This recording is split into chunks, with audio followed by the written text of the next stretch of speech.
Welcome everyone. I'm happy that you have joined me in this video, and this is another episode of Current Affairs where we'll try to talk about the strategic important current affairs on science and technology perspective. After looking this video, you will try to answer potential mains question. So let me put that question. A question ఏంటంటే critically analyze the role of international uranium deals and indigenous breeder technology in achieving the target of 100 gigawatts of nuclear capacity by 2047.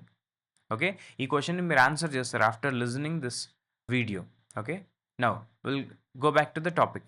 So first context చెప్తా. The context is recently India has signed a trade deal with the Canada, which is a Chemeco, a private company, where it will try to supply us 10,000 tons of uranium to India for the period of 2027 to 2035.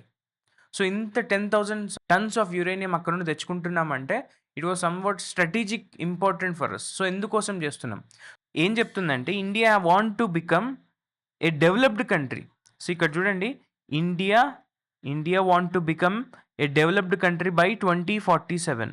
మరి India develop అవ్వాలంటే ఏం చేయాలి?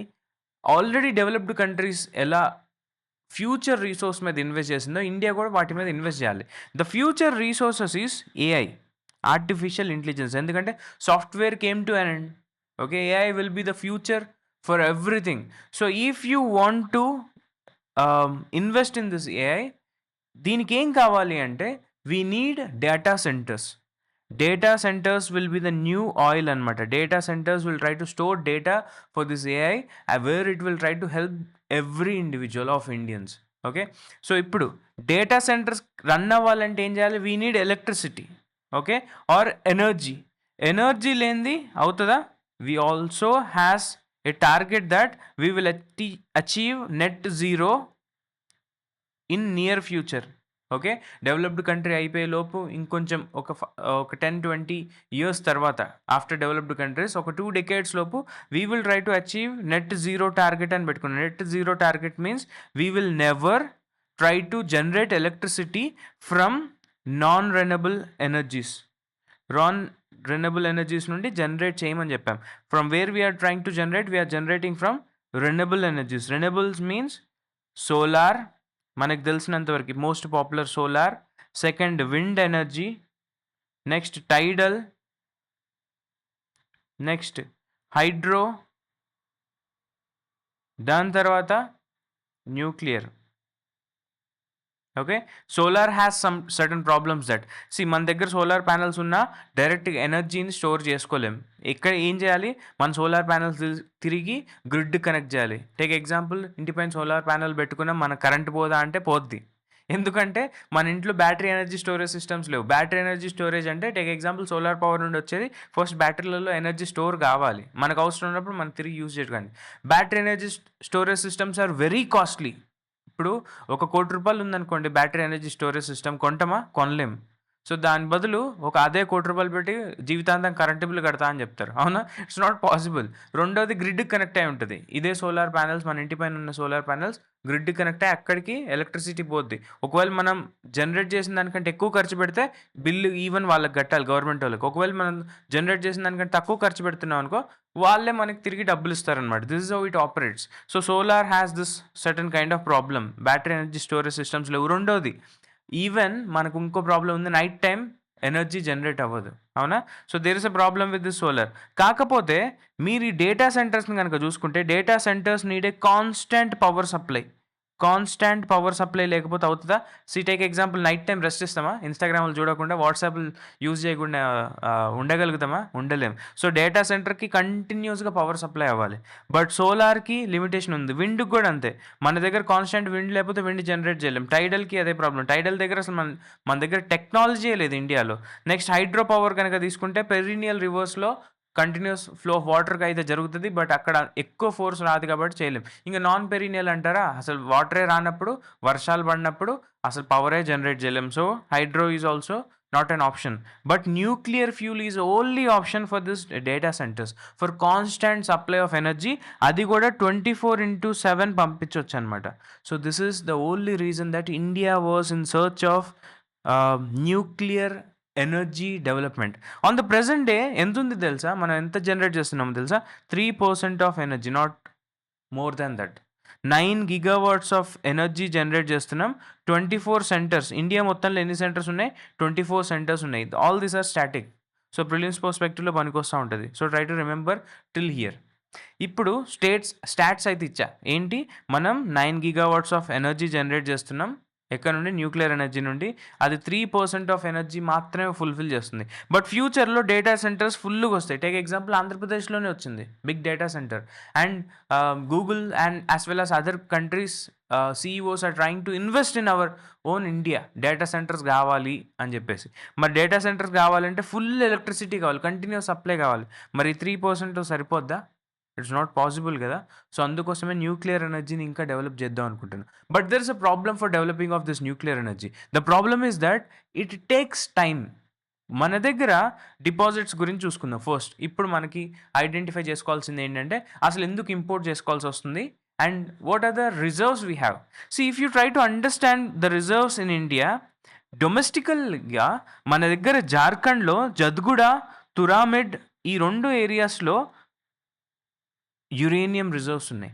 And ఆంధ్రప్రదేశ్లో తుమ్మలపల్లి అనే రీజియన్లో ఉంది. We have reserves in the Tummalapalli of Andhra Pradesh also. But the reserves which India contains of 4.2 lakh to 4.3 lakh tons of ore contains only 76,000 or 92,000 tons. అంటే take example, our grade is very లో.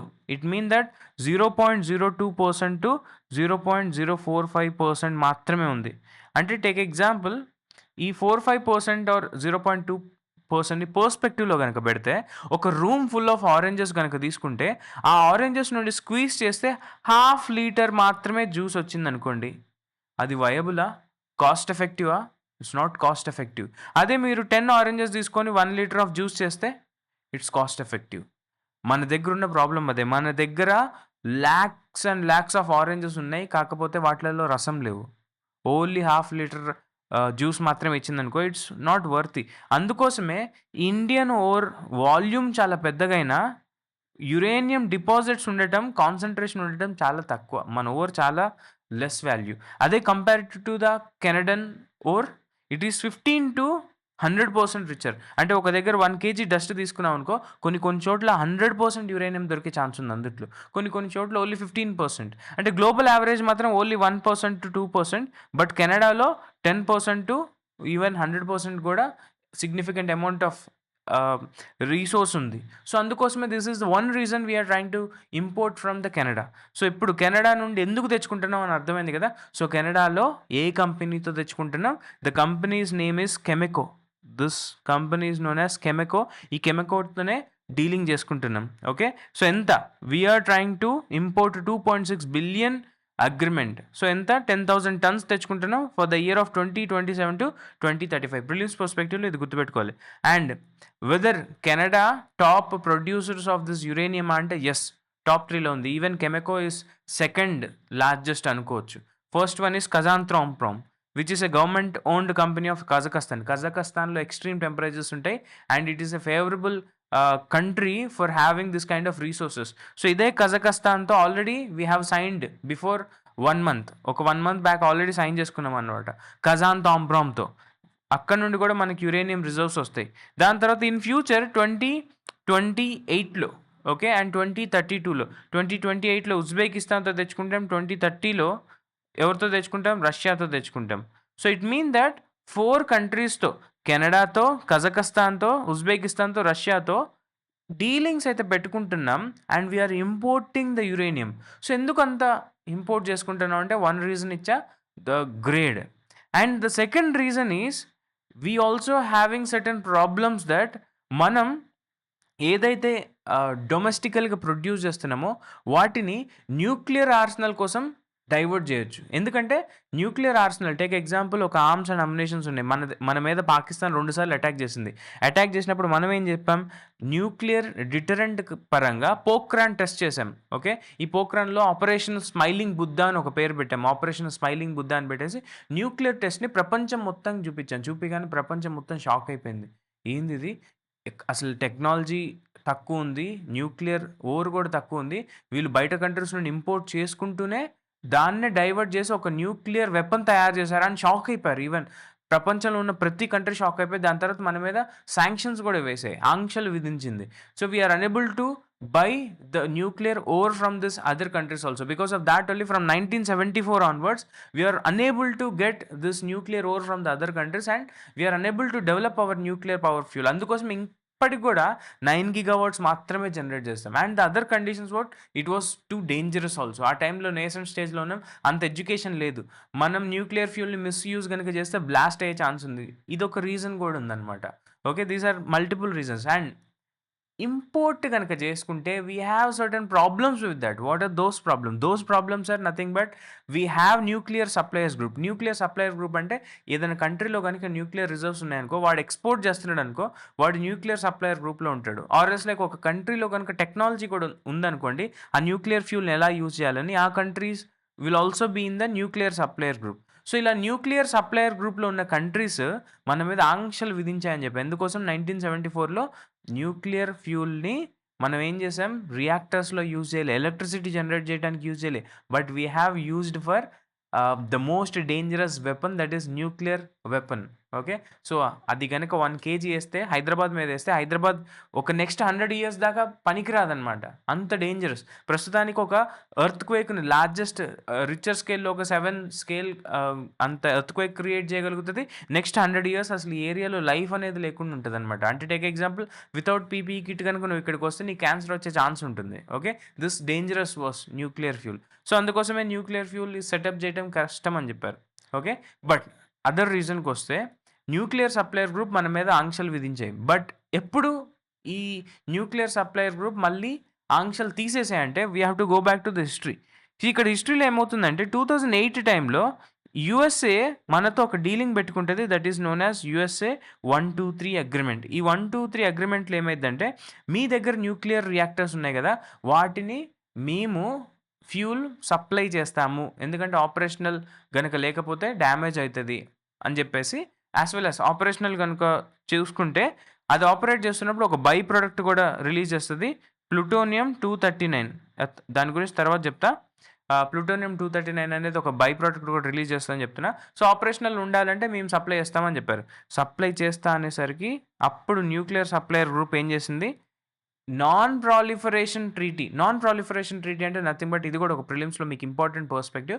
Non proliferation అంటే ఎవరు కూడా ఎక్కువ nuclear imports చేసుకోవద్దు. ఒకవేళ imports చేసుకుంటున్నారు అనుకో, వాళ్ళు సైన్ చేయాలన్నమాట. ఏమని సైన్ చేయాలి, we will never use this nuclear fuel for the non peaceful purposes. అంటే peaceful purposes like electricity generate చేయడానికి మాత్రమే యూజ్ చేస్తాం, మెడికల్ గ్రేడ్కి యూజ్ చేస్తాం, కానీ మిగతా వాటికి యూజ్ చేయమని చెప్పాలి.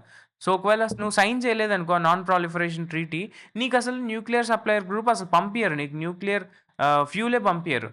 ఈవెన్ దో మనం we have never signed this non proliferation treaty.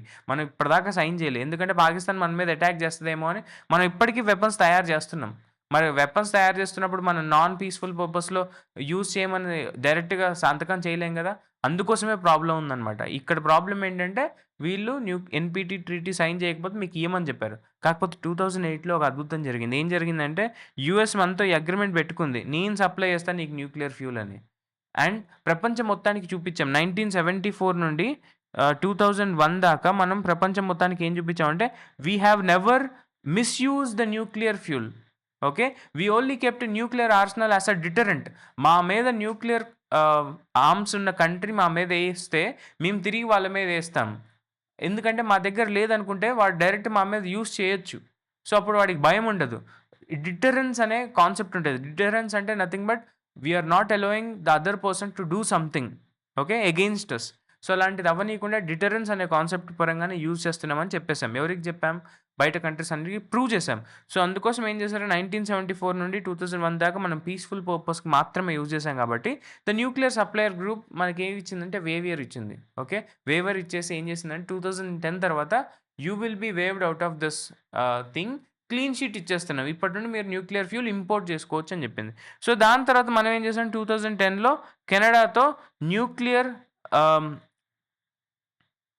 Cooperation agreement, okay nuclear cooperation, civil nuclear cooperation agreement అని ఒకటి పెట్టుకున్నాం. సివిల్ న్యూక్లియర్ అంటే నథింగ్ బట్ మన దగ్గర ఉన్న న్యూక్లియర్ ఫ్యూల్స్ అంటే take example nuclear power plants మొత్తం ఎవరు చూసుకుంటారంట? కెనడా చూసుకుంటుంది. ఈవెన్ 1950s నుండి మనకుంది. ఎవరితో? కెనడాతో ఉంది. బట్ ఇప్పుడు ఏమైంది ప్రెజెంట్గా ఇంకా దాన్ని డెవలప్ కూడా చేసుకుంటున్నాం. ఓకే, సో దాని తర్వాత 2010 తర్వాత India Canada civil nuclear cooperation agreement sign చేసుకున్నాక అప్పటి నుండి మొదలైందనమాట కెమెకో డీల్. ఇదేం కొత్త డీల్ కాదు, అప్పటి డీల్. ఇప్పుడు అర్థమైందా ఎందుకు కెమెకోతో ఇంపోర్ట్ చేసుకుంటున్నామని? బట్ ఇంకొక డౌట్ కూడా వచ్చి ఉండొచ్చు, అసలు ఏంది మీకు ఇంత సడన్గా ఇంత రీసోర్సెస్ ఎందుకు డౌన్లోడ్ అంటే ఎందుకు ఇంపోర్ట్ చేసుకోవాల్సి వస్తుంది, ఇండియాలోకి ఎందుకు తేవాల్సి వస్తుందని కూడా మీకు డౌట్ వచ్చి ఉండొచ్చు. దానికి రీజన్ చెప్తా. ఓకే, యురేనియం ఇంపోర్ట్స్ అంటే we have 3 stage programme. Nuclear stage ప్రోగ్రాంలో మన దగ్గర 3 స్టేజ్ ప్రోగ్రామ్ ఉంది. ఈ 3 స్టేజ్ ప్రోగ్రామ్ ఎవరు డిజైన్ చేశారంటే హోమీ భాభా డిజైన్ చేశారు. ఇక్కడ ఏంటంటే nuclear U-235 which will act as a natural material. అంటే U-235 ఏదైతే ఉందో ఒక న్యాచురల్ మెటీరియల్గా ఉంటుంది చూసారా, అది బేసిక్గా ప్రెషరైజ్డ్ హెవీ వాటర్ రియాక్టర్స్లో యూజ్ చేస్తాం. In the pressurised heavy water reactors we will try to use this natural input called U-235. Okay, after this combustion అంటే ఇది కన్జ్యూమ్ అయిపోయాక what it will try to give us energy. అంటే energy అంటే electricity ఇస్తుంది. Electricity ఇచ్చి byproduct కూడా release చేస్తుంది. Byproduct అంటే take example if you try to take a wooden stove. Wooden స్టవ్లో ఏమవుతుంది, కట్టెలు పోయి వేస్తున్నాం, కట్టెలన్నీ అక్కడ ఇచ్చేస్తున్నాం. ఆ కట్టెలంతా కాలిపోయి ఏం చేస్తాయి, ఫైర్ని అయితే ఇస్తాయి, కాకపోతే ఒక బై ప్రోడక్ట్ కూడా రిలీజ్ చేస్తుంది, అదే బూడిద, యాష్. రైట్, సో ఇక్కడ కూడా plutonium 239 Pu-239 is a byproduct which will try to come out of this stage 1 pressurized heavy water reactors. ఇప్పుడు ఈ ప్లూటోనియం 239ని యురేనియం 238 ఇది కూడా ఒక బై ప్రోడక్ట్ అనమాట. ఇది ఎక్కడ వస్తుంది, ఇక్కడ వస్తుంది అనమాట, 3rd స్టేజ్లో వస్తుంది. ఈ U-238ని కనుక యూజ్ చేసుకుంటే ప్లస్ ప్లూటోనియం 239 కనుక యూజ్ చేసుకుంటే స్టేజ్ 2లో ఫాస్ట్ బ్రీడర్ రియాక్టర్స్కి న్యూక్లియర్ ఫ్యూల్ లాగా పనిచేస్తుంది. అండ్ దీంట్లో కూడా ఒక స్పెషాలిటీ ఉంది. ఇది ఒక 1 kg ఆఫ్ ఈ యురేనియం 238 ప్లస్ ప్లూటోనియం 239 కనుక మిక్స్ చేసి పంపిస్తే ఇది ఎలక్ట్రిసిటీని ఇచ్చాక 2 kg ఆఫ్ ప్లూటోనియం 239ని జనరేట్ చేస్తుంది. ఓకే, ఇక్కడ అవుట్పుట్లో ఇంకొకటి ఏమొస్తుంది తెలుసా, U-233 కూడా వస్తుంది. U-233 as well as plutonium 239. It mean that it will try to produce more fuel than consumption. అంటే ఉన్న ఖర్చు పెట్టిన దానికంటే ఎక్కువ రిలీజ్ చేస్తుంది అనమాట. This is the advantage of second stage reactors which is known as fast breeder reactors. Now if we try to take this 3rd stage advanced heavy water reactors, ఇందుట్లో ఏమైంది తెలుసా, ఈ ప్లూటోనియం 239 ప్లస్ ఈ thorium 232 మన దగ్గర ఉన్న thorium 232ని ఈ 2 ఫ్యూల్స్ని కనుక యూజ్ చేస్తే we will try to use for advanced heavy water reactors. But the advantage is we have lots and lots of deposits of thorium. కానీ థోరియం దానికదే డైరెక్ట్గా ఫిజన్ రియాక్షన్లోకి పార్టిసిపేట్ అవ్వదు. ఇట్ నీడ్ ప్లూటోనియం లేనిది ఇది mix అవ్వదు అనమాట. అంటే ఇది రియాక్టర్ ఫ్యూల్ లాగా పనిచేయదు. సో మన దగ్గర ఈవెన్ కేరళలో బీచ్లో దొరికే శాండ్ మీద కూడా మోనోజైట్ అని ఒక ఎలిమెంట్ దొరుకుతుంది. ఆ మోనోజైటే అందుట్లో ఉంటుంది. ఏది, ఈ thorium. So thorium reserves we have 27% of global reserves. అంటే we have lots and lots of reserves for the globe. ఉన్నా కానీ మనం యూజ్ చేసుకోలేకపోతున్నాం. ఎందుకు, we doesn't have this plutonium 239 and we doesn't have this reactor fuel, okay, which acts as a catalyst. So అది పని చేయడానికి లేదనమాట. సో అందుకోసం మనం ఏం చేస్తున్నాం, ఈ U-235ని ఇంపోర్ట్ చేసుకోవటం చాలా ఇంపార్టెంట్. అండ్ సెకండ్, ఇందాక చెప్పా, ఇక్కడ ఏంటి, ఈ హిస్టారికల్ అగ్రిమెంట్ పరంగా వీళ్ళు క్లీన్ వేవర్ ఇచ్చాక ఇక్కడ ఏం చేశారు, సివిల్ న్యూక్లియర్ ట్రేడ్లో ఇంపోర్ట్ చేసుకునే ఫ్యూల్ని we should never use for which purposes, for the nuclear purpose. అంటే ఆర్మీ పర్పస్లో అస్సలు యూజ్ చేయొద్దు అని చెప్తున్నాడు. Okay, so this is another reason why we're trying to import. నా ఇప్పుడు మరి మన దగ్గర లోకల్ రిజర్వ్స్ ఉన్నాయి కదా, ఆ లోకల్ రిజర్వ్స్తో ఏం చేస్తాం, లోకల్ రిజర్వ్స్తో ఏం చేయగలుగుతాం తెలుసా, we can use it for our nuclear warheads. We have 170 warheads where we're trying to develop our own nuclear weapons. అందుట్లో మన డొమెస్టికల్ ప్రొడక్షన్ మొత్తం అందుట్లోనే స్పెండ్ చేయొచ్చు. This is one advantage. And the second advantage, most important advantage ఏంటి తెలుసా? We can use for the medical grade purposes also. Medical grade ఉంది. See take example, try to see this Dhruva research experimental research reactors. ఇందుట్లో ఏంటంటే which was there in Trombay, which will try to produce, అంటే U-235 తీసుకొని it will try to produce this టెక్నియం 99M and iodine 131. ఈ రెండు ఐసోటోప్స్ని create చేయగలుగుతుంది. It will try to cure this thyroid. It will try to create PET scan, అంటే PET scan కనుక చేస్తాం, పీఈటీ స్కాన్ అంటే క్యాన్సర్ ఉందా లేదా చెప్పడానికి ఒక స్కాన్ చేపిస్తాం, which is very costly. On the present day PET scan ఎంత కాస్ట్ తెలుసా? అట్లీస్ట్ 50K పెట్టాలి. మరి పూర్ పర్సన్ 50K పెట్టి జస్ట్ నా క్యాన్సర్ ఉందో లేదో తెలుసుకుంటాడా? ఇట్స్ నాట్ పాసిబుల్ కదా. సో ఇది కావాలి అంటే యురేనియం యూజ్ చేసుకోవాలి.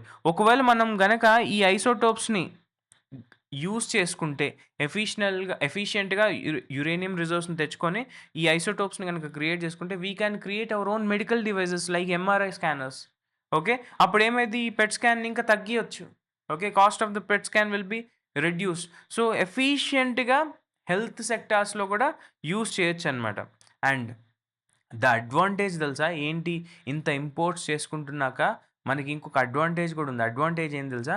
We are now spending on this small modular reactors. ఈ సంవత్సరం బడ్జెట్లో ఎంత ఇచ్చాం తెలుసా? 20,000 కోట్లు ఇచ్చాం. ఎందుకోసం? To develop the small modular reactors, అంటే independent small plug and play nuclear power reactors అనమాట.